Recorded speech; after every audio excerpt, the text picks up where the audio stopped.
Comment les Belges consomment-ils leurs médicaments? Quelle relation ont-ils avec leurs pharmaciens? 2 exemples de questions qu'on a posées aux Belges. Et il y en a plein d'autres, Raphaël, dans ce 5e thermomètre des Belges, réalisé par la RTBF, en partenariat avec Le Soir et Solidaris, les mutualités socialistes. Une foule de questions posées à 1000 Belges, des patients, des pharmaciens et des médecins. Alors, Françoise Barré, quels sont les principaux enseignements de ce thermomètre? Tout d'abord, nous sommes surmédiqués. Du moins, c'est le sentiment que partagent 67% des patients interrogés, 70% des médecins et un bon tiers des pharmaciens. Alors, peut-on objectiver ce sentiment? Eh bien oui, il faut regarder les statistiques de 2013. La Belgique arrive en 7e position en ce qui concerne la consommation de médicaments, bien au-dessus de la moyenne de l'OCDE. Alors Françoise, comment on l'explique? Qu'est-ce qui provoquerait cet usage excessif? Selon le sondage commandé par Solidaris, on peut dégager plusieurs raisons à cela. Tout d'abord, le marché des médicaments serait davantage piloté par l'offre plutôt que par la demande. De nouveaux mal-être, de nouvelles pathologies, les ballonnements d'estomac ou type lourdeur d'estomac, et ensuite, on crée une pilule qui va remédier à ces pathologies. 54% des patients, 74% des médecins et 46% des pharmaciens ont majoritairement l'impression que l'industrie pharmaceutique et sa puissance marketing poussent à la consommation. Un médecin sur 3 considère d'ailleurs que les entreprises pharmaceutiques ne respectent pas leur indépendance. 1 sur 5 qu'il est beaucoup trop influencé par celle-ci.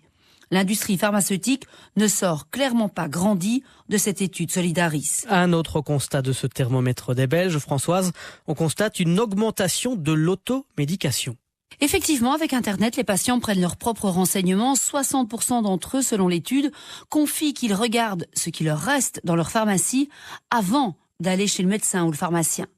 Par ailleurs, 2 tiers des pharmaciens constatent qu'ils sont de plus en plus sollicités directement par les patients sans que ceux-ci passent par la case généraliste.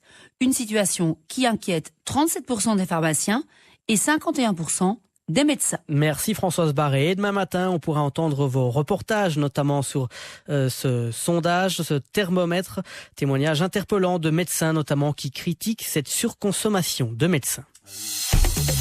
Retour à présent sur les résultats de notre thermomètre des Belges. Enquête réalisée tous les 6 mois en partenariat avec Le Soir et Solidaris, les mutualités socialistes. Toute une série de questions dans le domaine de la santé. Cette fois avec ce résultat, 60% des patients interrogés regardent ce qu'il leur reste dans la pharmacie avant d'aller chez le médecin et surtout passent d'abord chez le pharmacien pour un conseil. Des pharmaciens qui sont donc de plus en plus sollicités et sous pression. Françoise Barré a rencontré Serge Ngadeux, pharmacien indépendant aujourd'hui. Il a été salarié d'une grande enseigne de pharmacie et se bat pour garder l'idéal de son métier. On l'écoute. Simplement en négociant avec des laboratoires qui vont pour certains payer pour se retrouver dans nos étalages. On met un accent sur le marketing, sur la présence des linéaires, sur les luminaires, pousser les patients à consommer. Et le pharmacien qui travaille dans ce type d'officine, est-ce qu'il pousse le patient à acheter d'autres produits? On appelle cela dans notre jargon la vente associée.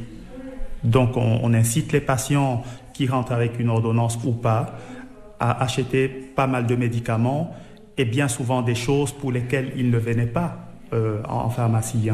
Alors vous êtes maintenant pharmacien indépendant. C'est donc en rapport au métier, à l'art de la pharmacie, tout à fait différent. On avait un idéal. Quand on est rentré à la fac à l'époque, c'était vraiment de servir les patients. C'était vraiment cet esprit d'altruisme, de soigner les patients et en définitive d'être leur conseiller. Voilà, le pharmacien se positionne d'abord comme un conseiller, mais qui n'attend rien en retour, qui n'attend pas d'honoraires par rapport à son conseil.